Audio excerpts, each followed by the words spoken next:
Pain is inevitable. Suffering is optional. Let's talk about it. Heartbreak and grief, it didn't just hurt, it hollowed me out. It left me with two choices. I could either succumb to it, just lay down and wallow in it, let it take me over, or I could fight like hell to get my life back. Pain arrived like an unexpected storm. It was just ripping through and shattering a life that I had carefully built. I had always planned to be a mother, a wife, a homeowner. I had all these things just like laid out how I wanted them to go, and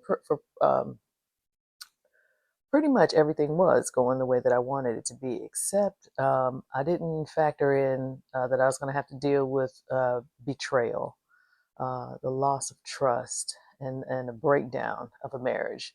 So when it hit me, I didn't know how to handle it. I didn't know what to do with it. It was like a hurricane. It just came through and just tore everything up, and I was just left to deal with the aftermath. I carried around the weight of a failed marriage, uh, grieving my mother, and I let it sink. I let it sink deep into my bones, and it was starting to consume me. It was part of my thoughts. It was part of my identity, and I could see myself just pulling away from myself, like not caring about myself anymore. I didn't care what I looked like when I went to the store. I put on clothes because legally, legally you had to go, you could not go to the store naked. Uh, but I got dressed. I just put on clothes. I didn't care what I looked like. And at that point, when I started to realize that I was letting myself go, that's when I decided to get a grip. I realized that there was a difference between the pain and suffering. I thought they were one and the same, things that go together, like salt and pepper, peanut butter and jelly. So I was more accepting of both of them versus really understanding that although I was dealing with the pain, I did not have to suffer forever. The suffering, the suffering for me came in when I replayed it over and over again. I would just sit and do this to myself. I was actually sitting in front of my mother when she passed away. I remember what her face looked like. I remember the motions that she made, and then I remember when she just stopped moving altogether. And I played that in my head over and over and over again, beating up myself, trying to figure out what I should have done differently, what I could have done differently. Um, and when you put yourself in control of an impossible situation, all you can do is see yourself as a failure. Because in my mind, somewhere, and we all know God has the final say, and I knew God has the final say. But for some reason, I decided to suffer. I decided to put myself through suffering, and that was a pretty sad thing to do to myself. I was actually keeping that part of the pain alive just through my own thoughts. I could have decided to think about something else. I could have decided to process it a little bit better, maybe get some therapy, something like that. But I didn't. I decided to just keep putting myself through it over and over again. And that is the suffering that I opted for. That is not something that I had to do. I did that to myself. Then one day I made the decision to love myself just like I longed to be loved. I wanted unconditional love. I wanted to be number one. I wanted to feel the love that God had for me. Now, as humans, we want to feel this love from other people. It's kind of like they're They're right there, and somehow we assign a certain value to ourselves by how people treat us. But honestly, if someone is incapable of giving you that kind of love, now you've set yourself up um, for some pain that you don't deserve, basically. On this new journey of loving myself, I decided to treat myself better. That started with food. It started with the way that I ate. It started with the way that I moved. I did little, very small things at first. Like I said in a prior video, I didn't deny myself any food, but I did add healthier foods to my diet. And then after a while, you you come to a point where you're like, well, why am I eating, this huge salad and then finishing it up with 4 cinnamon rolls or a whole sleeve of cookies or something like that. And you realize that uh, if you really want to get serious about your health and your life, for me, I kind of wanted to do the same honor for my kids that my mother did for me. My mother kept herself healthy. She was a strong woman. Like I said, she never stopped moving. Um, she always ate proper food, and she kept herself healthy, which was a great gift to me because she could have been sick for decades. She was 90 years old. Um, she could have put herself into a position where I had to take care of her for 20 years, but she didn't do that. She took care of herself, and she was very strong. And I want to give that gift to my children, and as an honor to my mother, partially, and as a lover of myself, I am giving that gift to myself. When you start exercising and eating better, you start to feel stronger. And then you start to remember or remind yourself that, hey, I'm still here, becoming the person you were always meant to be. And there's a there's a happiness in that. There's a glory in it. And once you find it or once you realize it, you're whole again. Nobody can take that away from you. There's a shift inside me that realized that it was nobody's job to save me but mine. It was my job to save myself. I had to put things in motion, get my life in gear, and start thinking about what I was going to do to get back on track with my health. My nutrition was very important, exercise was very important. Um, and these were things that I had not even considered, even when I was younger. I was taking for granted the fact that nothing was wrong. But when I started paying attention to the doctors, um, I started thinking I need to get a hold of this before it goes too far in the wrong direction. And once you can take the time and get those things together for yourself, I think you started to move into a healthier place. So I decided to get creative and rebuild. Um, well, I decided to get creative, period.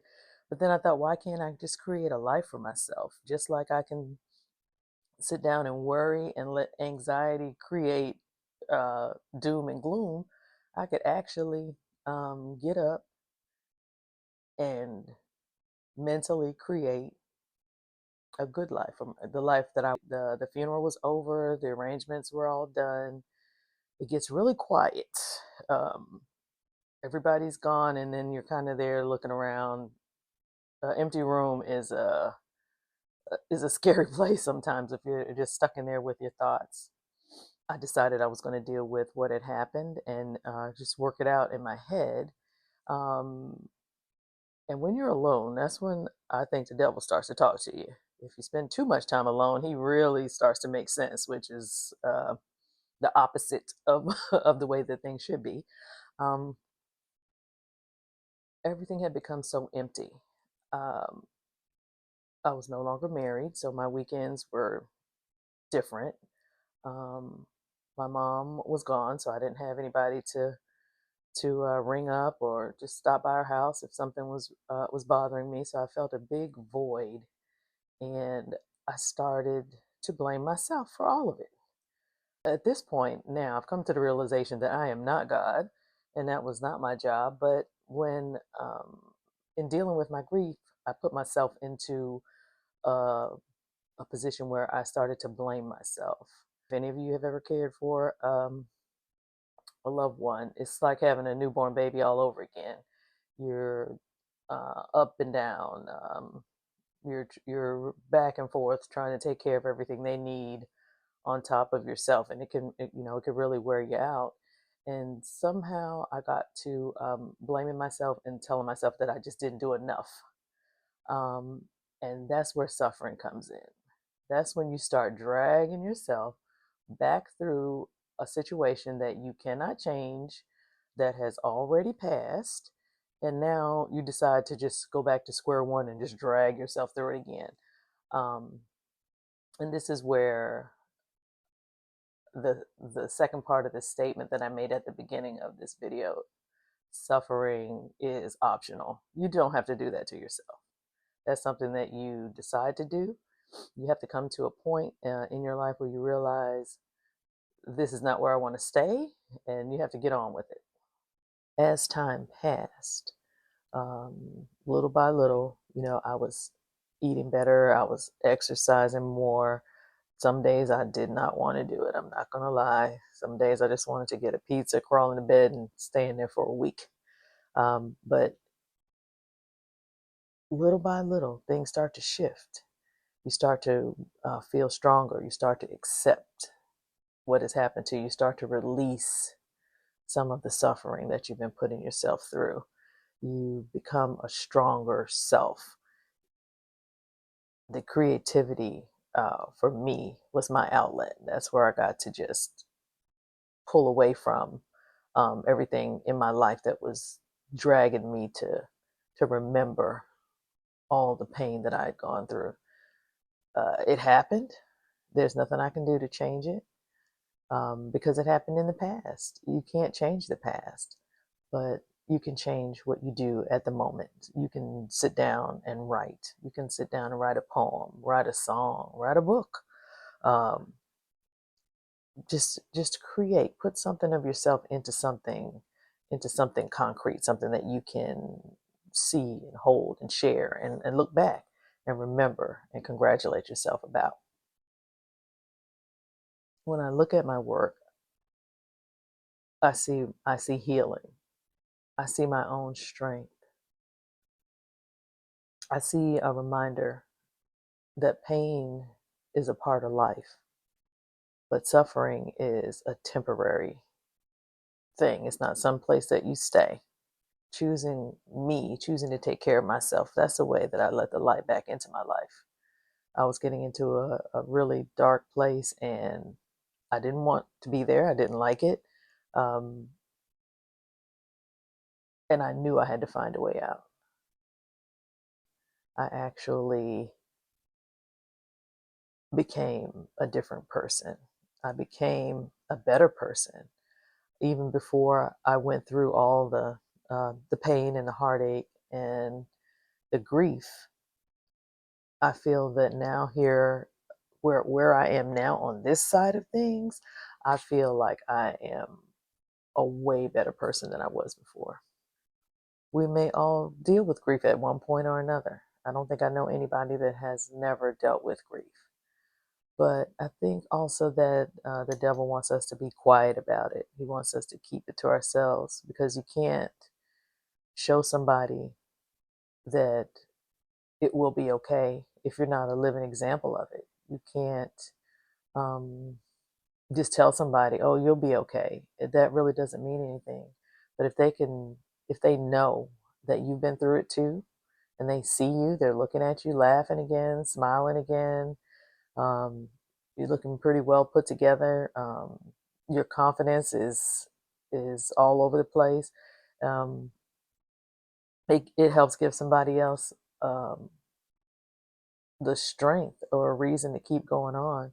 And I think that the devil wants us to hold that for ourselves. I grew up in the 70s, and in the 70s, that was a time where we didn't have social media. We didn't have Facebook and Instagram and cell phones that you can take a picture of everything. Um, and at that time, lots of secrets were kept. Everything was a secret. That's the way it was. Like, you don't tell your business. You don't tell anybody what you're going through. That created a lot of bad habits that I actually had to unlearn in order for myself to heal. So allow yourself to heal. Don't suffer too long.